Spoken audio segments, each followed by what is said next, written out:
2026년 7월 3일 금요일입니다. 오늘도 말씀 앞에 나오신 여러분을 주님의 이름으로 축복합니다.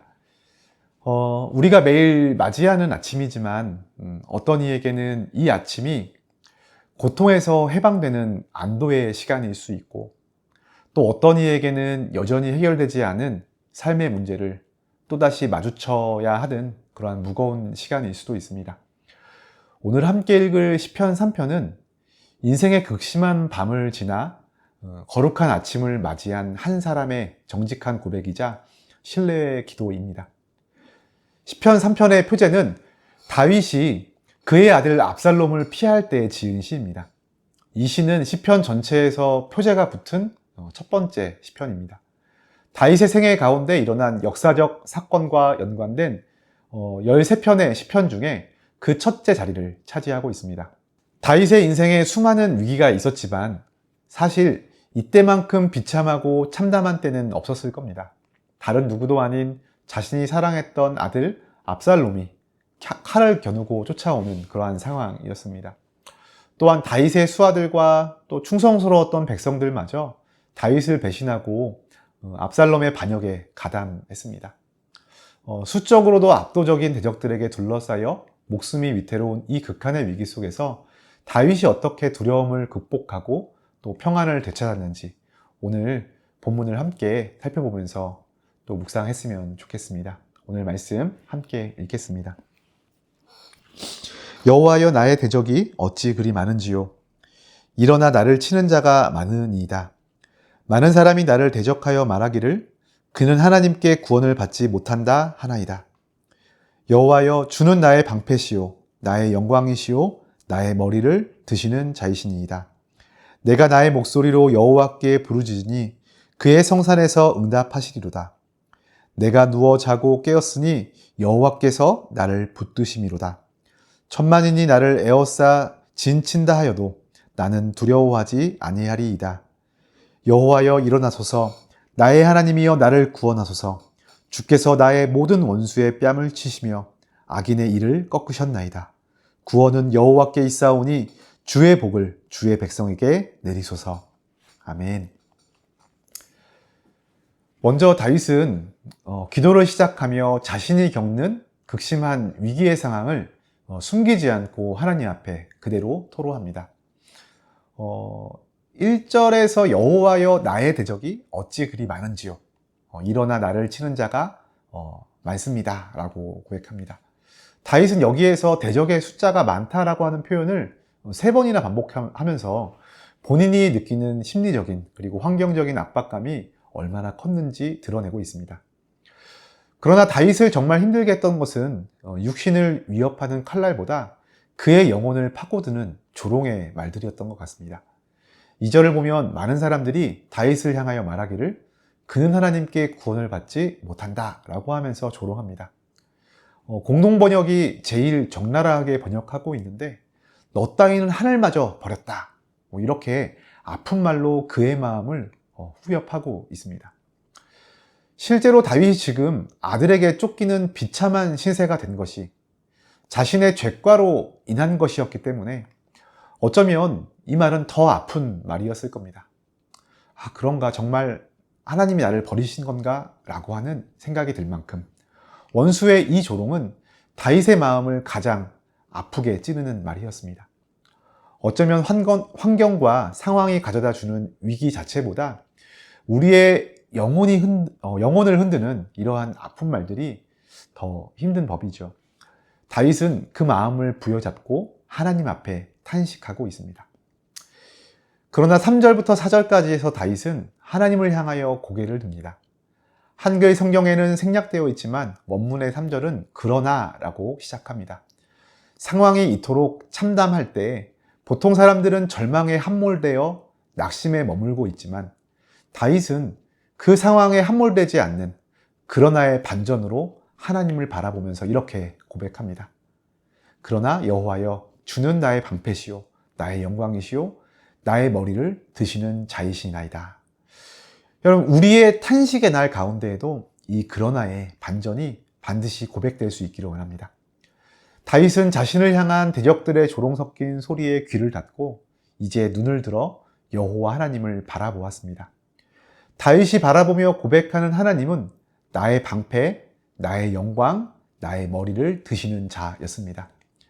자신의 생명을 보호하시는 방패이시라고, 자신의 명예를 회복시키실 영광이신 하나님이시라고 고백하고, 특히 나의 머리를 드시는 자라고 하는 고백은 법정에서 재판관이 무죄 선언을 내리며 억울하게 고개를 숙이고 있었던 피고의 턱을 괴어 머리를 들어 올려주는 행위를 뜻하고 있습니다.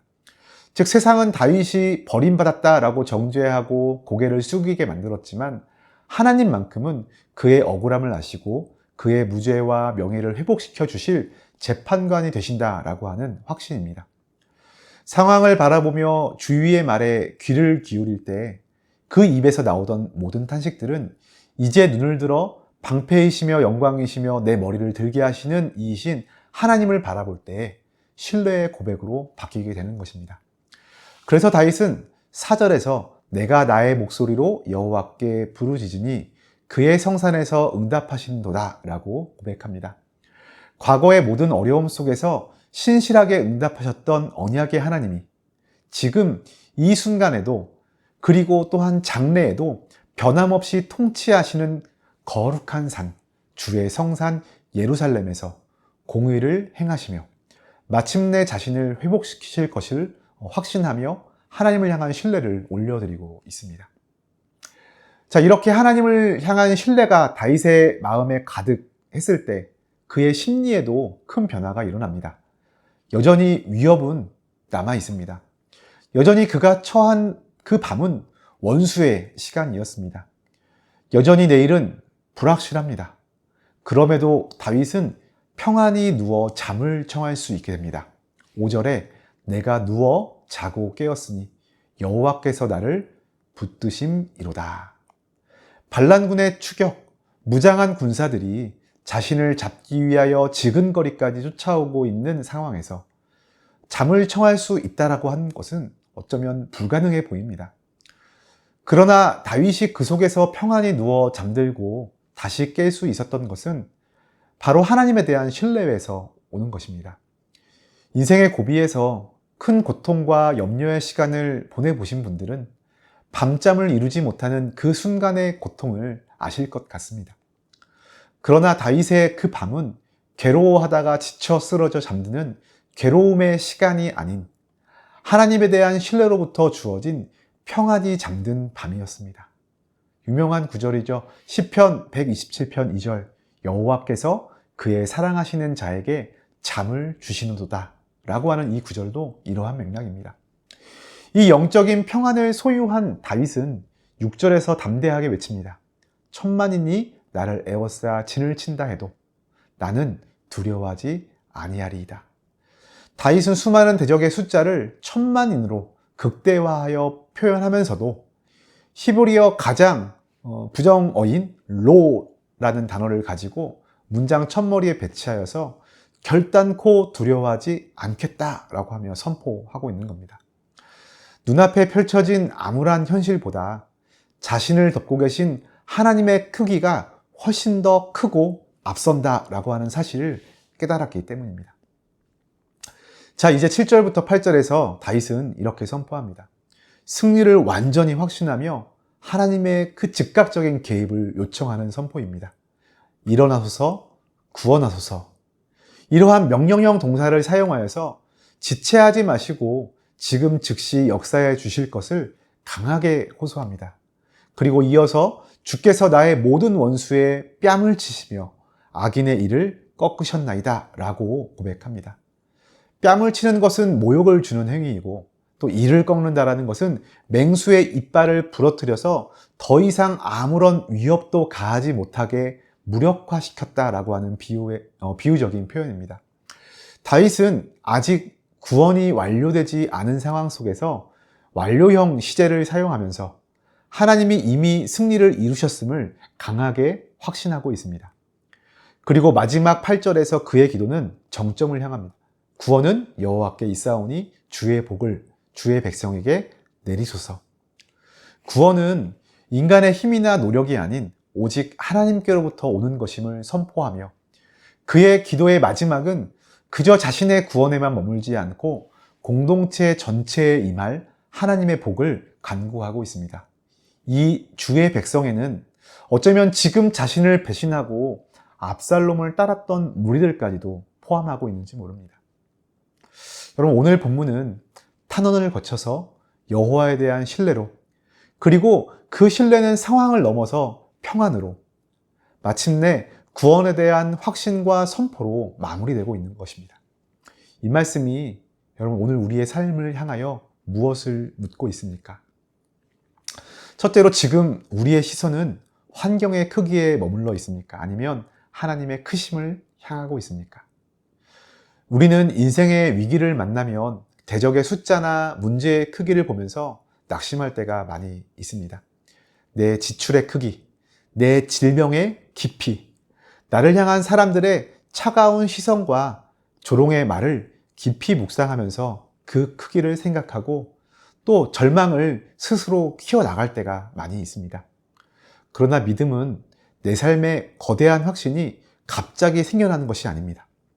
믿음은 오늘 다윗이 보여준 것처럼 막막한 현실 가운데에서 눈을 감고 나를 언약으로 묶어주신 하나님을 향하여 시선을 옮기는 데에서 시작됩니다. 눈앞의 상황, 사람들의 조롱이 아닌 나를 언약으로 붙들어 주시는 하나님을 향하여 고개를 들 때에 우리의 영혼은 비로소 평안을 누릴 수 있습니다. 환경을 묵상하면 두려움이 나를 삼키지만 하나님을 묵상하기 시작할 때 그 두려움마저 우리가 올려드리는 찬양의 재료가 되어질 줄로 믿습니다. 두 번째로, 불안으로 뒤척이는 우리의 밤을 주님의 돌봄에 완전히 맡기고 있습니까? 인생에는 두려움과 염려 속에 괴로워하며 뒤척이는 밤이 찾아옵니다. 어쩌면 숨이 멎는 죽음의 순간보다 삶의 평안을 통째로 빼앗기는 그 밤이 더 힘들다라고 느껴지는 순간도 있을지 모릅니다.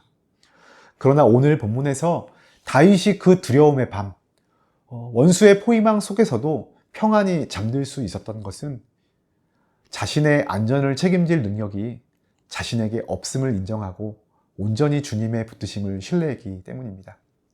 기도는 우리의 환경을 즉시 바꾸거나 밤을 없애지 못할지라도 숨막히던 그 밤의 의미를 바꾸어 놓습니다. 두려움으로 가득했던 불면의 밤을 나를 눈동자같이 지켜주시는 하나님의 세밀한 돌봄을 경험하는 시간으로 변화시킵니다. 내 힘으로 인생의 밤을 지키려 하기보다 나를 붙들어 주시는 하나님의 손을 신뢰함으로 평안히 눕고 잠들 수 있는 저와 여러분이 되기를 소망합니다. 셋째로, 우리의 기도는 개인의 안전을 넘어서 공동체의 회복으로 흘러가고 있습니까? 우리는 극심한 고난 속에서 나 자신의 안위만을 구하는 기도에 머물러 있기 쉽습니다. 내가 아프고 내가 외로우니 주변을 돌아볼 수 있는 그런 여유가 없는 것이 어찌 보면 당연해 보입니다. 그러나 주님은 오늘 우리를 더 넓은 기도의 지평으로 초청해주고 계십니다. 다윗의 기도, 그것은 밤을 지나 아침의 빛을 맞이했을 때 자신의 안전이 확보된 곳에 머물러 있지 않았고 주의 백성에게 복을 구하는 공동체적 기도로 확장되었습니다. 혼자만 안전한 자리는 결코 완전한 자리가 될 수 없습니다. 하나님이 우리에게 부어주시는 구원의 은혜와 복은 나라고 하는 이 통로를 지나서 깨어지고 아파하는 우리의 가정, 또 교회, 이웃의 회복으로 흘러갈 수 있습니다. 그렇게 될 때 또한 가장 선명하고 아름답게 빛나게 됩니다. 나를 살리신 이유가 나로 끝나지 않게 하소서라고 하는 그 고백들이 오늘 우리에게 있기 원합니다. 말씀을 마무리합니다. 어린 시절 다윗이 골리앗 앞에 설 수 있었던 것은 자신과 골리앗을 비교한 것이 아니라 골리앗과 만군의 여호와 하나님을 비교했기 때문입니다. 지금 인생의 끝자락에서도 아들에게 쫓기는 참담한 그 순간 가운데서도 다윗은 지근거리에 있는 천만인의 대적을 본 것이 아니라 그 대적들과 자기 자신을 비교한 것이 아니라 자신을 감싸고 계신 하나님을 바라보며 대적과 하나님을 비교한 것입니다. 구원의 주권은 오직 여호와께 있습니다. 그분이 지금 우리의 삶을 정말 밑바닥 가운데서부터 든든하게 이렇게 받쳐주고 계심을 믿는 우리가 되었으면 좋겠습니다. 오늘 하루도 두려움 없이 담대하게 걸어가는 그러한 저와 여러분의 삶이 되어질 수 있기를 주님의 이름으로 축원합니다. 오늘 말씀을 기억하며 우리 함께 이렇게 기도했으면 좋겠습니다. 우리의 모든 상황보다 크신 하나님, 우리의 인생의 어떠한 환경 속에서도 믿음의 눈을 들어 주님만을 바라보게 하옵소서. 불안과 두려움으로 뒤척이는 인생의 밤마다 나를 밑바닥에서 든든히 받쳐주시는 주님의 손길을 신뢰하며 평안히 누워 자고 깨는 기적을 경험케 하옵소서. 우리를 향한 주님의 구원의 손길이 나의 회복을 넘어 이웃과 공동체를 향하여 흘러가게 하옵소서. 우리 이렇게 함께 기도하며 오늘도 우리의 삶을 완벽하게 감싸시는 하나님의 신실하신 손 안에서 참된 샬롬을 고백할 수 있는 복된 날이 되시기를 소원합니다.